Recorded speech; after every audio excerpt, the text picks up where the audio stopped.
FEMA is navigating a challenging landscape as it spearheads disaster response efforts for Hurricane Milton.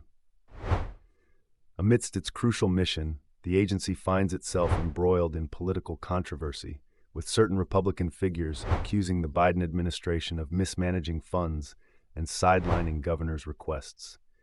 This situation underscores the intricate relationship between federal agencies and state governments during natural disasters.